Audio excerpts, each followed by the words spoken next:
Good evening, everyone. Before we begin, I will give you today's statistics. The total number of tests undertaken is 4,032. The total number of concluded tests is 3,998.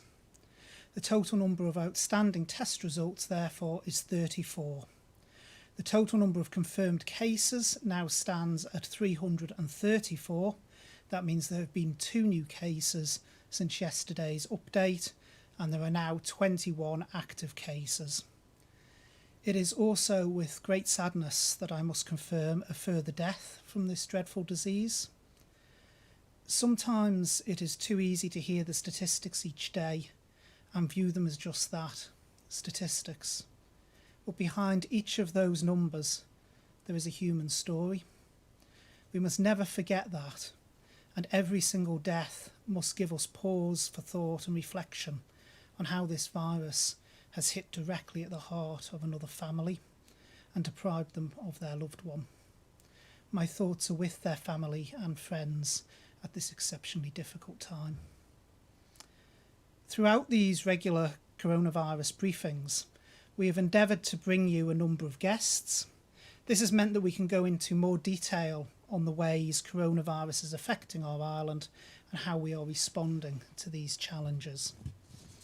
Many people in our community have found themselves working from home. The way that organisations and individuals have responded to the need for home working has been quite frankly phenomenal. It has meant that large parts of our economy and public services have been able to continue with day-to-day business, almost in some cases as usual. It shows how technology, and in particular broadband internet, has transformed our working lives. It enables us to work in different locations, on different and often multiple devices at times that suit us. The impact on our economy and people's livelihoods as a result of COVID-19 is significant. But had this virus hit 20 or even 10 years ago, I doubt so many parts of our economy and so many of our public services would have been able to remain operational through home working.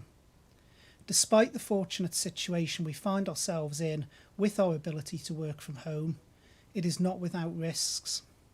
Before becoming Minister for Health and Social Care, although it feels like a lifetime ago now, I was political member in the Cabinet Office, and my remit covered cybersecurity and the development of the island's national cybersecurity strategy.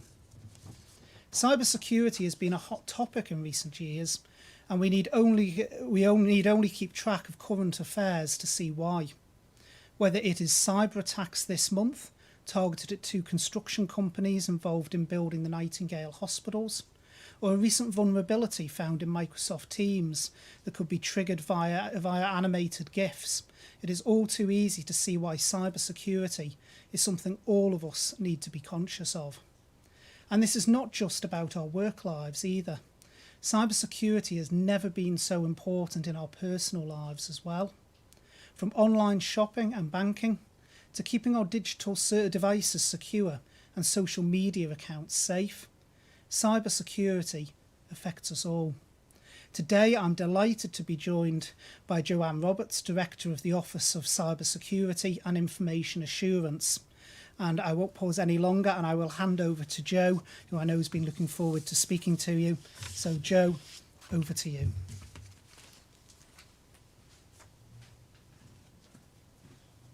Thank you, Minister.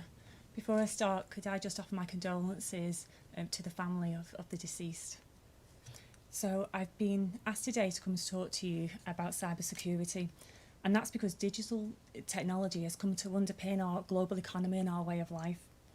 Advances that have been made over recent decades have brought some real benefits that have revolutionised our way of life, offering unparalleled connectivity, increased efficiency and convenience. And during COVID, we've seen the real benefits of this technology when we've been trying to keep in touch with loved ones, which the Minister has mentioned, also for online shopping, which I'm sure a number of us are doing, and also for a number of us from working from home. Some really big benefits to this technology. And even outside of COVID, many aspects of what we do now, without giving it much thought, are reliant on this digital technology. And that can be from checking our bank account balance, which we can do in an instant with this technology, to paying an invoice or sharing an image on social media. However, this dependence on technology makes us quite a tempting target for criminals and those wishing to undermine our way of life. And it's these inherent threats that require that we be vigilant. So to give you an example of this, I'm going to go back to an example for COVID. Reports show that cyber criminals were exploiting COVID from as early as February. And that's even before the virus began to have a major impact on our daily lives here on the Isle of Man. Phishing emails relating to COVID increased 400% from the beginning of March until the end of March. So for anyone who's unsure, phishing is a type of online scam where you'll be sent an email that appears to be from a trustworthy individual or organisation, and they'll be asking you either to give them some personal information or click on a link. And the purpose of that email is either so that they can take away your personal details or that they want to install a virus onto your device. So some of the themes that we've been seeing on these COVID phishing emails have been the impersonation of health organisations and governments, usually with updates on COVID. Also, emails showing new recommendations and guidelines, information on cures, tests, and even face masks. So for emails, when you receive them, I'd say always check the sender of the email. Is the company or the individual who's sending it, does their name look correct? Are you expecting the email? That would be the question that I'd be asking myself. And also, what they're offering you, is it too good to be true?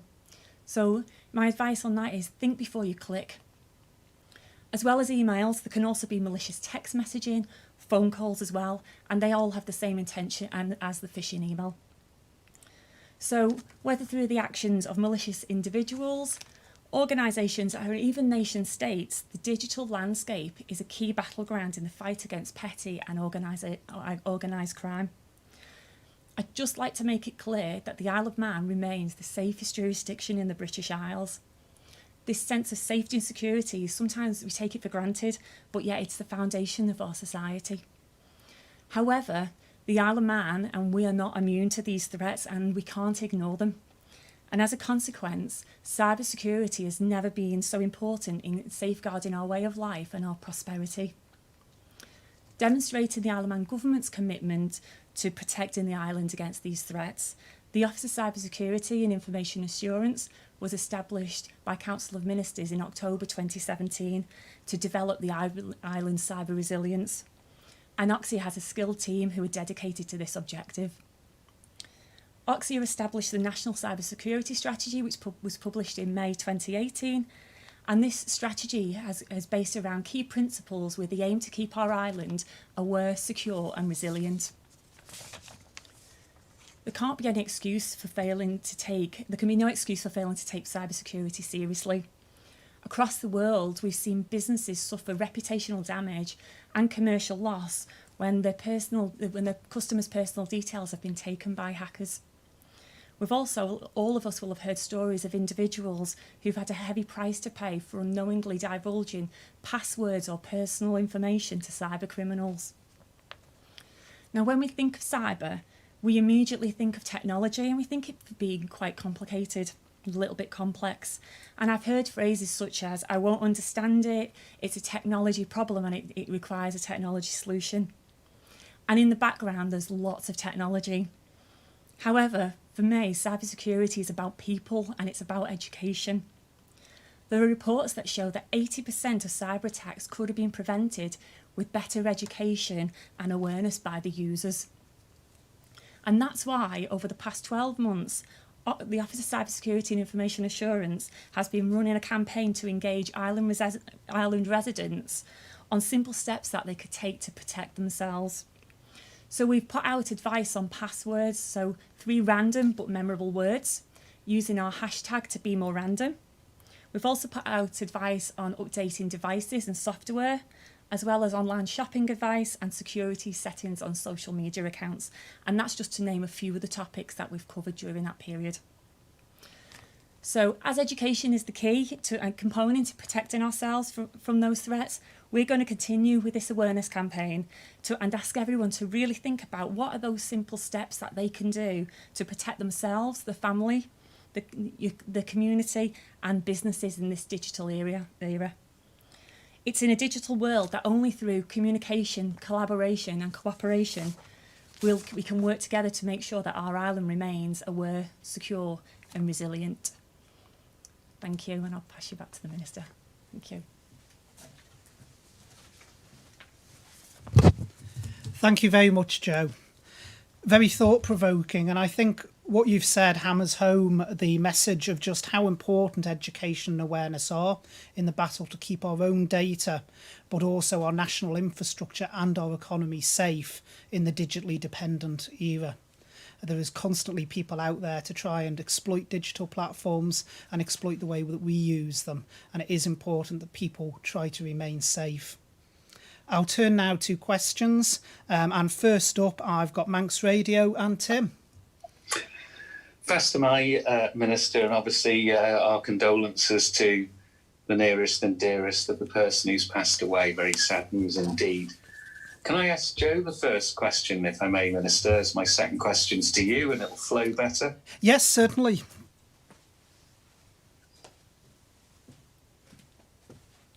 Hi. Good evening. Good evening. I'm sure you're aware of the Isle of Man newspaper's story, which emerged this week about pictures of young women being uploaded to an adult content website without their permission. Some were even depicted as underage. It's a police matter, I know, but is this something that you would investigate as well and try to get to the reason how it's happened and how to stop it in future? So to answer that question, yes, I'm fully aware of that, and I'm aware that obviously the police are obviously aware of that as well.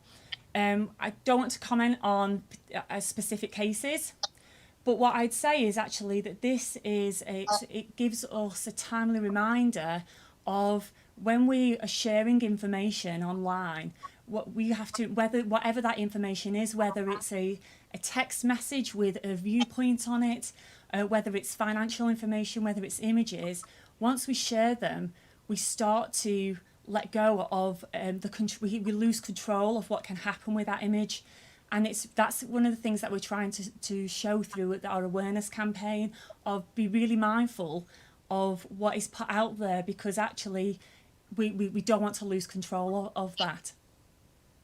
Thank you. No worries. Thank you. And your second question was for me, Tim. Yes, just before I do that, I thought I'd save Paul Moulton a job, if I may. You certainly can. I'm sure Paul will appreciate it. Just with the very sad news that we've had this evening, can you give us a little bit more detail? Is it a hospital death, a community death linked to Abbotswood? It is a death from the Noble site, and it is linked to Abbotswood. Thank you. And the second question just concerns the thing we're getting most inquiries about now, and it's you can have an estate agent in the house, you can have family members from different households allowed to help with childcare only if somebody is working, but you're not allowed to go and visit family. Can you explain the medical science behind this state that we're in? Yeah. Things have got to be unwound in a controlled manner, which I think I've referred to a couple of times, Tim. So we have to take actions a step at a time. So, for instance, you referred to the estate agents. The owner of the house should not be present when any viewings are taking place, and the guidance, as well as even the estate agent, if accompanying a viewing, should actually not try to stay out of the premises while the viewing takes place. And the big encouragement is that people should be wherever possible, doing virtual viewings. So the estate agent should be trying to manage that. So it's not a case of we're saying everyone should be traipsing through loads of houses.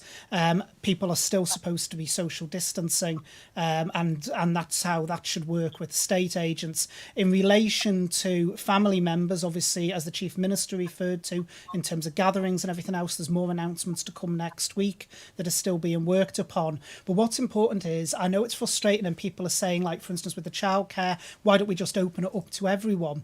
But then if a cases spike and we have to look to go backwards or pause, we've got to turn the whole thing backwards. We don't know, particularly if we do a whole raft of measures together, we don't know which of those measures actually caused the spike. So you end up having to undo multiple things. So I know it is frustrating out there, and particularly around the childcare with people who are working at home, who are saying, why can't I get the relatives to look after the children because I'm trying to work from home and I've got a toddler running around. It's not an easy thing to do, but we've had to do it at that stage because we need to test it and see what the result is before we move on to expanding it any further. Thank you. Next up, I've got Rob at 3FM. Good evening, Minister. Once again, very sad news today. Our thoughts and prayers with the family and friends of the person who's passed away in the last 24 hours. Both my questions are for Joanne, please. Certainly. Good evening, Rob. Good evening, Joanne. Nice to see you. First of all, from the Office of Cybersecurity perspective, to your knowledge, how many COVID-19 related cyber attacks have targeted residents and businesses here on the Isle of Man since the outbreak first began? That's really hard to say, Rob. What we do have, as part of the Office of Cybersecurity Information Assurance, we have a reporting point that you can access through gov.im/Oxia, and people can report things into us for us to have a look at. And we have had quite a significant number of reports of, for instance, phishing emails, as well as phone calls and text messaging along those lines. I think what you also have to remember is there's sometimes we've seen an increase in certain things that aren't directly related to COVID, but they're as a result of. So, for instance, an uplift in the number of buy and sell scams, and that's because people aren't going and viewing goods. So actually, it's indirectly correlated to COVID as well. Thank you. And secondly, obviously, it depends largely, I guess, on what you see and what is reported to you as potential scams and attacks. But how do you go out to proactively stop these sort of things, particularly when people's financial or even medical details could be at risk? So in terms of proactivity, we have got a very close relationship with the financial institutions on the island, and we also have information sharing communities with a number of businesses, which allows us to find out quite quickly, as well as to advise businesses quite quickly of what is going on. So that really is key on that, really, to be able to stop things before they get too big. Thank you.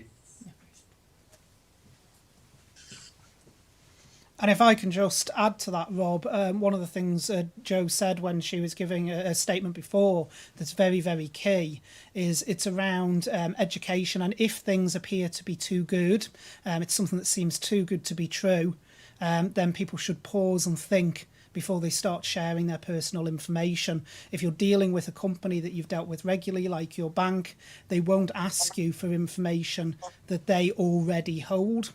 They won't need to know that information. So it's about thinking before you click, basically, in a lot of cases.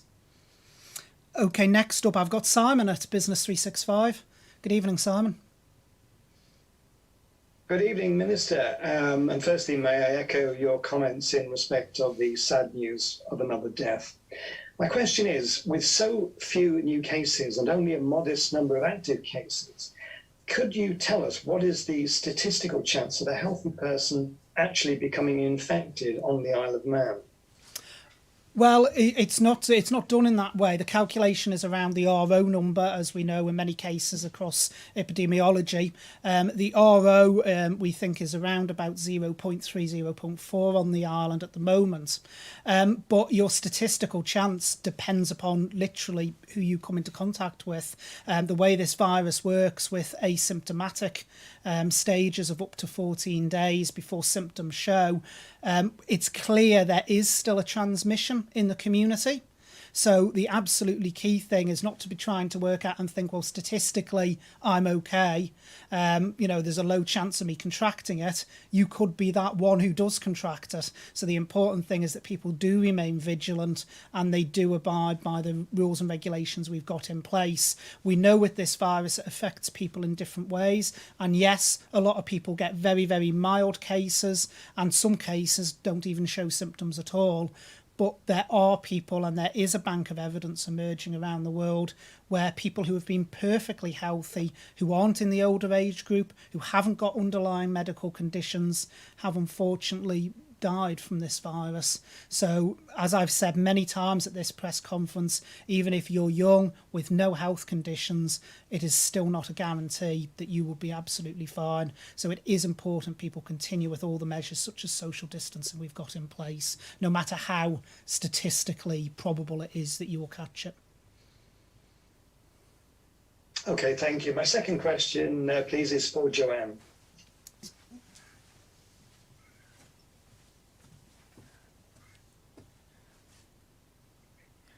Hi, Joe. Hi. Thanks for your sort of comprehensive story before. What I'd like to know is, have many island companies actually had their security compromised during the crisis? Is there a significant number involved? Again, I'm not going to give any specific details of that. But actually what we found is we've had a number of individuals compromised during the crisis. Island companies do get compromised, but it's more throughout this crisis, it's more individuals, and actually it's more about phishing, it's more emails and the text messaging, etc. That's what we're seeing at the moment. But what we need to remember is, at the moment, we've set up our Okay, thanks very much. Okay, thank you.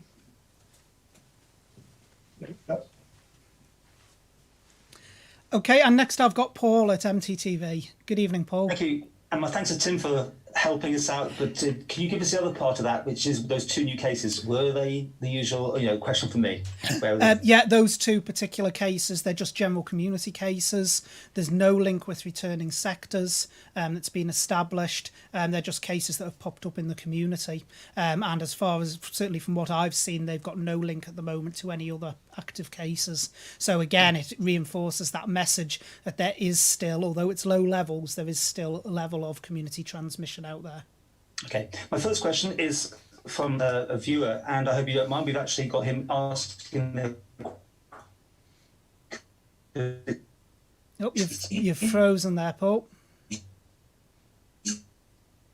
Much less than 200 daily testing reagents at a cost if these reasons testing more widely to further reduce risk and potential loss of life. Sample tables indicate that 400 random tests undertaken on the Isle of Man population would give 95% certainty of how many people have coronavirus on the island. Would more testing data be valuable to know before easing the lockdown measures? And what call volume data can you share from the 111 service? How's that? Right, well, I caught the back end of it. Unfortunately, we lost the first part of it. You froze, and my technological translation isn't quite so good. But I think I get the general gist. So it's around testing and doing a random sample check to actually see. I think we've covered this before. The only test that we have that is accurate at the moment is a PCR test. Now, PCR test is a point in time, so that's the swabs. So while it would give you the point in time at that day, the actual form of valuable testing that we hope will be online in the next couple of weeks, subject to final verification, is the antibody testing. Once we have antibody testing where we can test who's had it, that will actually be the valuable test to do in that way. PCR testing, which tells you if you've got it at that time, isn't really valuable as a random sample test, because as we've said before, if you're in the early days of being asymptomatic, the test can come back negative. And I personally know of someone, a friend of mine who's in the UK, who went through the UK scheme. They were tested on the Tuesday. They got their results back on the Thursday saying negative. They then felt ill on the Friday, went back for testing on the Saturday, and the following week were told they were positive. So it's not so with PCR testing, while it gives you a great point in time, I'm not sure you can correlate that out in the way that the person was saying to give you 95% certainty as to how the spread is. Antibody testing will be much more effective in that way, and we're hoping that a fully certified antibody test will be able to be rolled out in the next couple of weeks. My next question, a very long one that came in. This is also from a viewer, so I'm really just having to get it down to the very basics. It's about A&E department, especially out of hours, regular hours, and to do with the two sorts of cases, the COVID side and the non-COVID. You with me so far? Yes, That makes sense. yes, Okay. yeah. We've got So we've got A&E divided at the moment. Yeah. For those So showing can I ask symptoms. why and those patients are being moved from the new non-COVID A&E department rooms when they get down to maybe 2 or 3 patients into then the COVID waiting room, which is after hours, and then closing the new A&E and treating them as if they presumably therefore have COVID patients. In some of them obviously are not. There's lots more to that, but I'm just trying to make it as succinct as possible. Is that really, Bills? Would that be the case? Is that what's happening? Because this lady, or gentleman, I don't know who it is very certain on the facts. Right, well, if you send that on to me, Paul, I'll have that looked at. My understanding is the two are divided off. The only reason I think it would happen is if the COVID side isn't being used, so it's been deep cleaned, which they then use for other patients. Because the key thing around it is around the volume of people going through A&E. At certain points, there is the ability, obviously, to deep clean the areas. Once the areas have been deep cleaned, they can be used for whatever purpose. Because they are no longer in a position to carry infection. I'll send it on to you. But if you send it on to me, then I'm more than happy to take a look into it. Thank you very much. Thanks, David. Next up, I've got Josh at ITV. Thanks, Minister. Will the government be giving any new advice on general PPE now that more people will be entering retail spaces from Monday? I've asked previously whether the advice is that we should be wearing face coverings in the Isle of Man and was told that we could be wearing them. Therefore, it currently remains a choice for Isle of Man residents, but the government isn't advising that we should. So will there now be a change in stance? No, there won't be, Josh. Our advice was updated only very recently, about 2 weeks ago. That advice still remains valid, that it is personal choice. If people go onto the website and look under face coverings, we give them a guide, but it is personal choice as to whether people wish to or not. There is not enough evidence around the world that shows it clearly one way or the other. There is some low level of scientific data that suggests that if someone's asymptomatic, them wearing a face covering may actually protect others around them. But again, it's low level evidence around the world. And equally, there is pretty much the scientific body as a whole is pretty clear on the fact that a mask doesn't protect the wearer themselves out in the community. So no, our advice hasn't changed. It's personal choice. And in fact, I know you raised this with the Chief Minister the other day about the change of advice in the UK. Well, the UK's advice has actually changed to our advice. So the UK is actually catching up with where we were 2 weeks ago.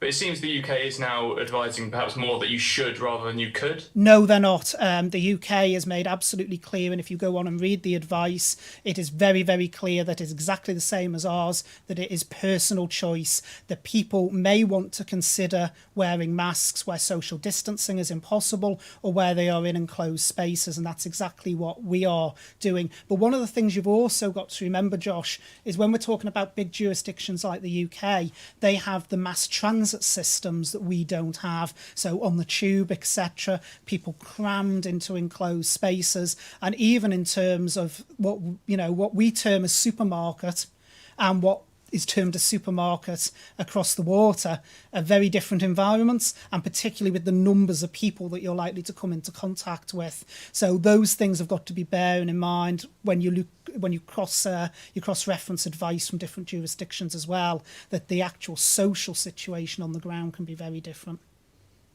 Okay, thank you. And my second question, given we've got these economic phases of businesses reopening in the Stay Safe response document, can we expect to see something similar published on the different phases of social interaction? For example, we started with seeing people meeting in their garden and then expanding onto social bubbles, perhaps, just to give some people some hope in the future, because social interaction is certainly something that people are calling out for. Well, there is references in the medium-term plan to social and the different levels of social interaction around social distancing and everything else. We have to take things a stage at the time.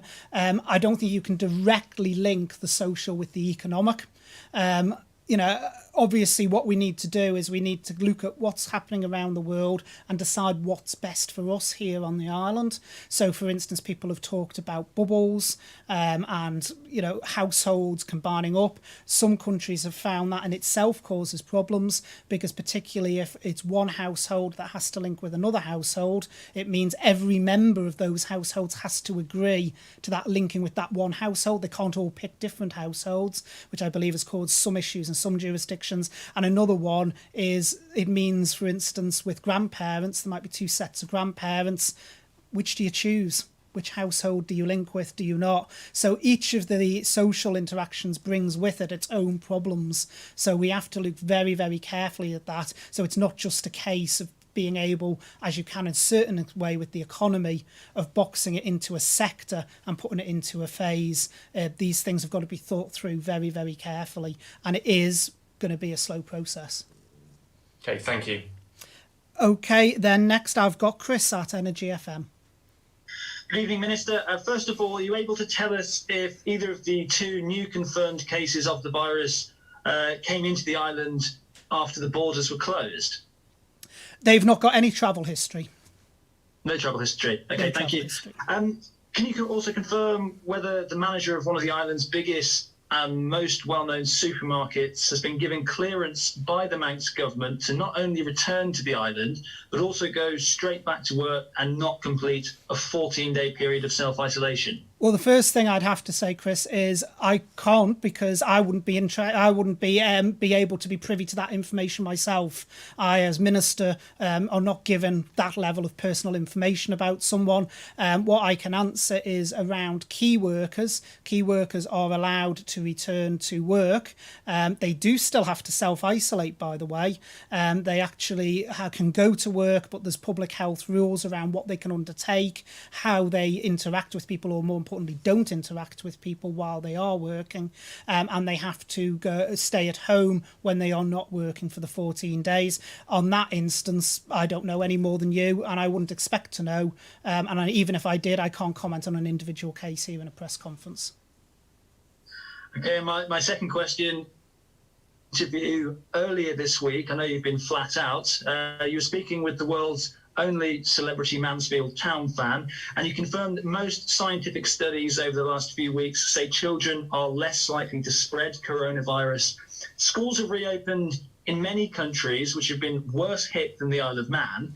Now, perhaps the situation in the UK is still too risky to allow children back in, but over here, why has there been such a delay, considering the low number of active cases? I mean, is it simply down to objections from the unions? No, the Minister for Education, I think, has covered this. The first thing I need to clear up, though, is I didn't say most studies. I need to be very clear on that. I said there is a growing bank of evidence of studies that are saying children aren't as big a spreaders as was originally thought.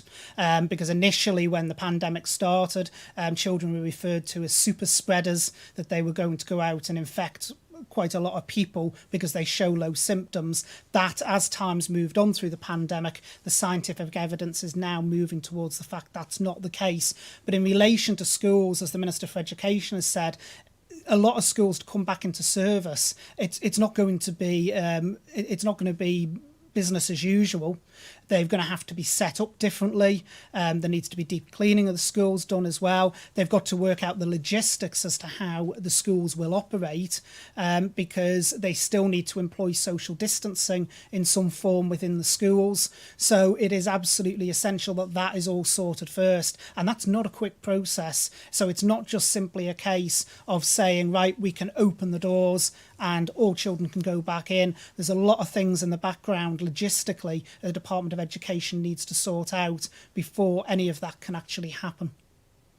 I'm aware that that process is already underway, but schools are open in countries around Europe, and we've heard time and again Manx solutions to Manx problems, and it does appear that we're waiting for the UK at the moment in terms of heading back to the schools.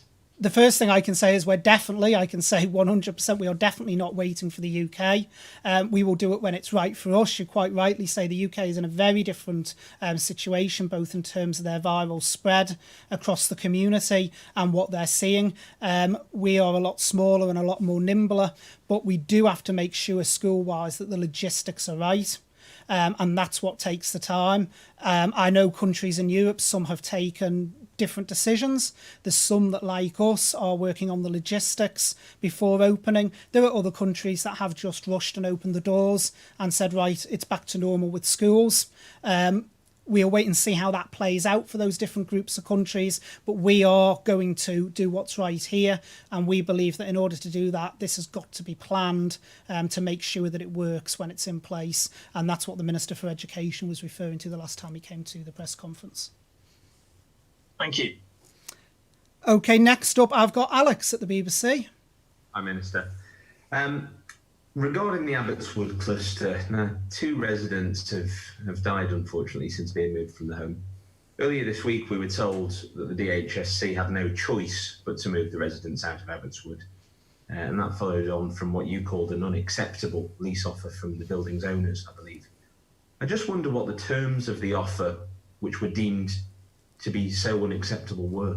My understanding is the terms are commercially confidential, so I can't actually divulge the terms.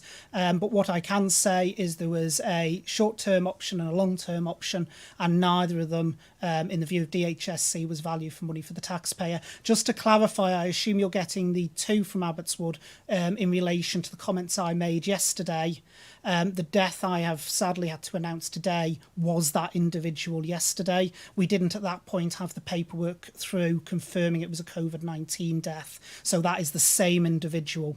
It's not 2 separate ones from yesterday and today. Sorry, so that is one? That is one. That is the same person, because when Paul asked me the question yesterday, we didn't at that stage have the formal paperwork confirming that it was a death of COVID-19, which we have had today. Thank you for the clarification. Just to follow from that, is the DHSC saying that the offer received from Abbotswood, well, the offers, the short-term and the long-term, was so high that they justified moving vulnerable people who have endured a real tragedy out of their homes? That's quite hard to believe. Yes, basically, Alex. The offers were not value for money for the taxpayer, and the terms and conditions attached as well were not acceptable. And as such, so it wasn't just around money as well, it was actually around the terms and conditions attached.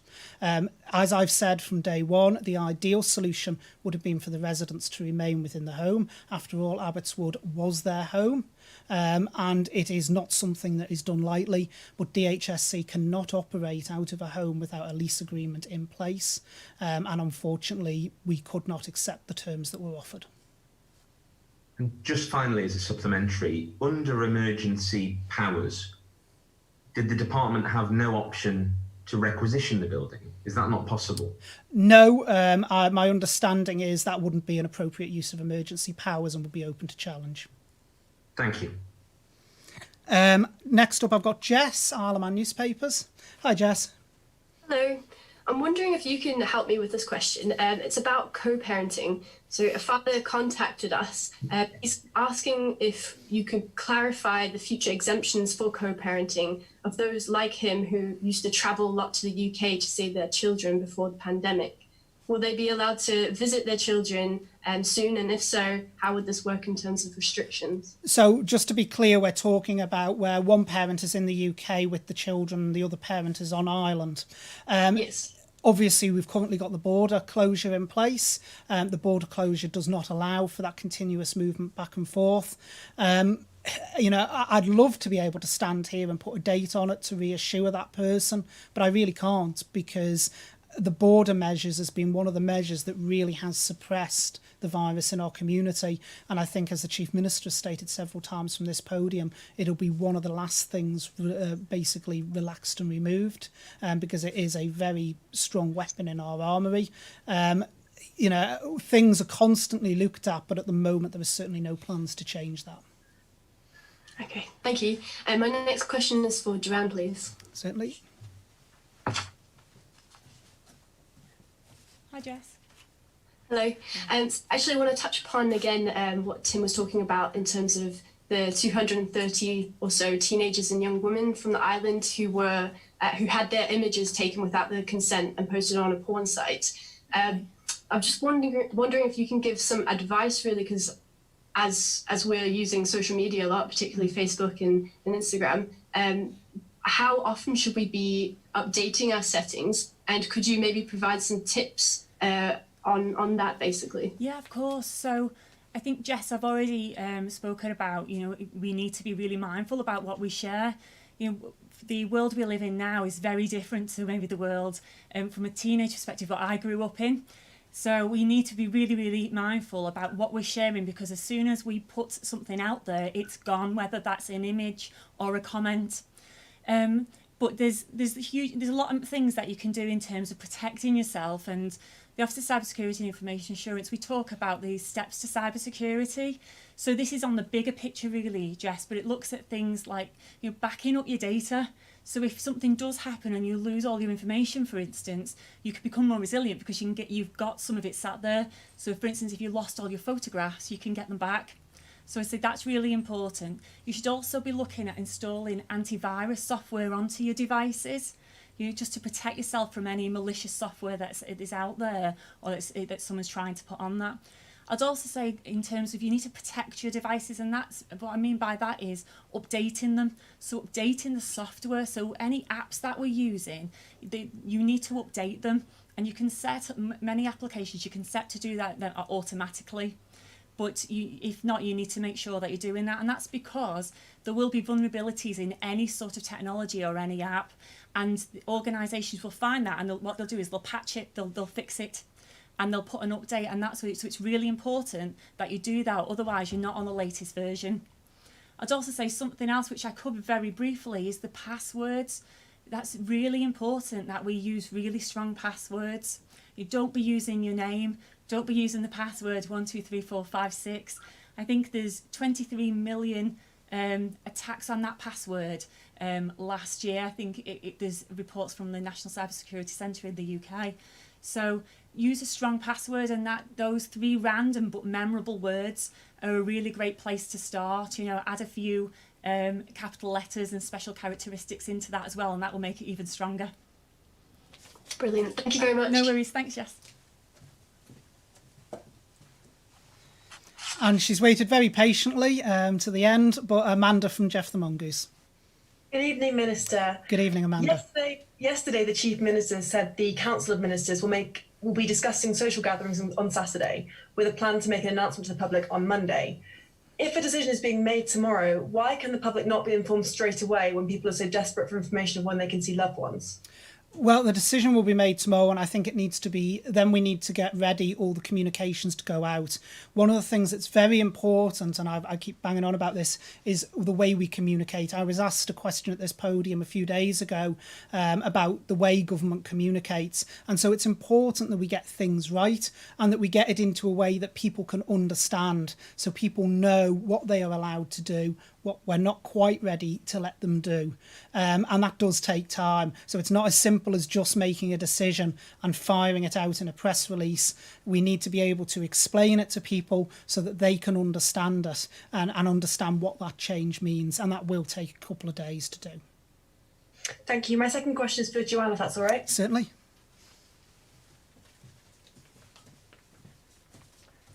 Hi. Hiya. The healthcare sector is using novel ways to stay in touch and assess patients, including video conferencing. Can you be certain that patients' data can be protected from hackers, along with safeguarding the island's NHS, when there is a much heavier reliance on technology now? Yeah, so again, what we need to do is we need to think about, whenever we're trying to look at how to protect things, we need to look at what is the information that we're trying to protect, and then make a decision of the best way to do that. So if we pick up video conferencing, for example, we've just released recent advice on that, which can be found on our website, and it's to look at, think about what are you discussing when you're on video conferencing, what's the level of the information and how secure does it need to be.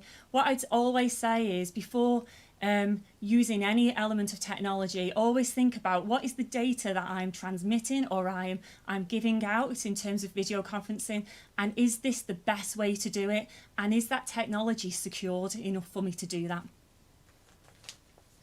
And is it possible, can you confirm really that the government's taking all those necessary steps, and can you be sure that you can be protected when sort of taking on these new technological ways of communicating with patients and looking after them?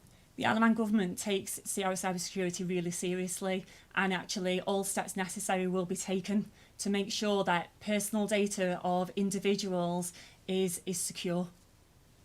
Thank you. Thank you. And if I can just add to that, Amanda, certainly within DHSC, we take that very, very seriously because we hold very confidential data on people. I think I've banged on in Tynwald and the House of Keys before about video conferencing, because there's been a push for it for a long, long time, that it's not as simple as just putting up a TV screen and plugging it in. There's all the things around encryption, the security of the line that's being used. There's all those that get factored into the decision. So we are acutely aware in DHSC of the responsibility we hold for holding people's information. And we take that exceptionally seriously. I've got two more people indicating for questions. Tim from Manx Radio first, and then Paul. Flat out. Yes, just a very quick question, Minister, because I'm sure you've got a Zoom family quiz to go to. Has the state of emergency been extended? Has that been clarified today? Because it was due to run out, I believe, today. His Excellency has issued a new proclamation, so the proclamation period has been extended. For how long? So under the Act, it is for up to a month. Thank you. Paul? Thank you, David. Obviously, one of the good things, I suppose, about having a delayed press conference is that we get a chance to look at the UK latest. And Matt Hancock today announced that healthcare workers and everyone in nursing homes over 65, I believe, will be tested, even though they're not displaying symptoms. Now, you've held out against this one. This is a symptomatic, isn't it, sort of way of cases in the community. What do you think to that? I have seen that announcement that Matt made earlier this evening. In relation to that, again, though, it depends what type of testing. So if we've got antibody testing, that will be actually of great use to us. Doing a full PCR test within all our nursing homes across the island of absolutely everyone, that gives you comfort for that day it's done and that period it's done, but it gives you no comfort after that, because if a employee picks it up and brings it into the home, what matters more in nursing homes is that appropriate PPE is used correctly, because that is ultimately the front line of defence in relation to protecting those vulnerable patients and residents within those nursing homes.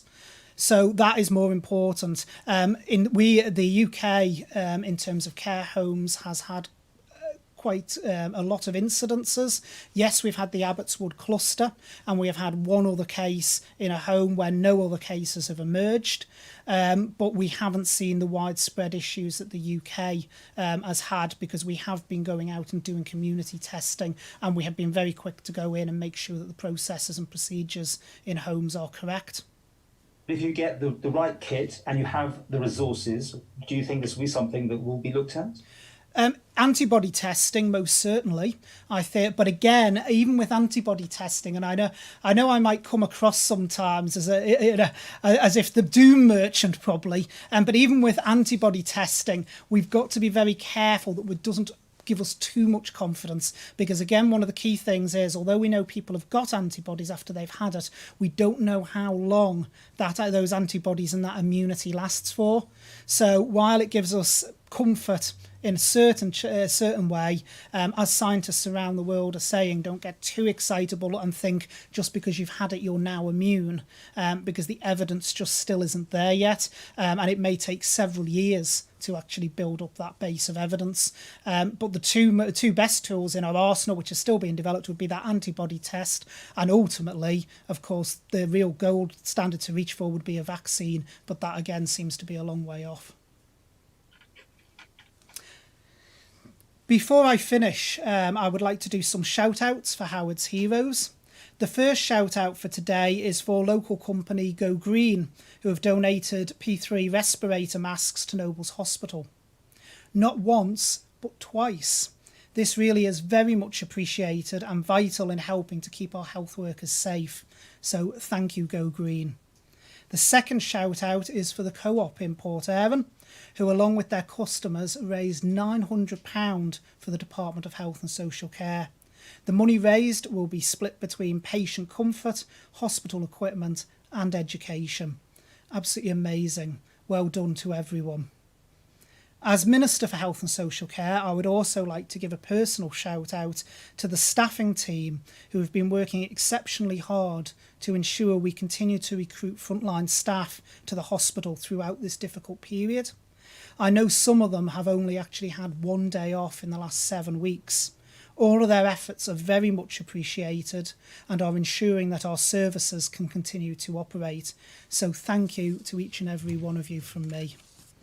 And finally, we've had 2 nominations in for a regular participant in these briefings. Alex Bell from the BBC Isle of Man. Alex recently did a live stream on Facebook playing keyboard and singing requests for 3 hours. And at the conclusion, Alex had his head shaved, hence the interesting haircut I've been staring at for a few weeks then, Alex. And this magnificent effort raised over £1,000 for the Manx Solidarity Fund. So well done, Alex. Just further examples there today of the individuals and organisations making a huge difference to our community in these challenging times. So that is all from me today. Thank you very much. Please remember, stay at home where you can and stay safe. Thank you.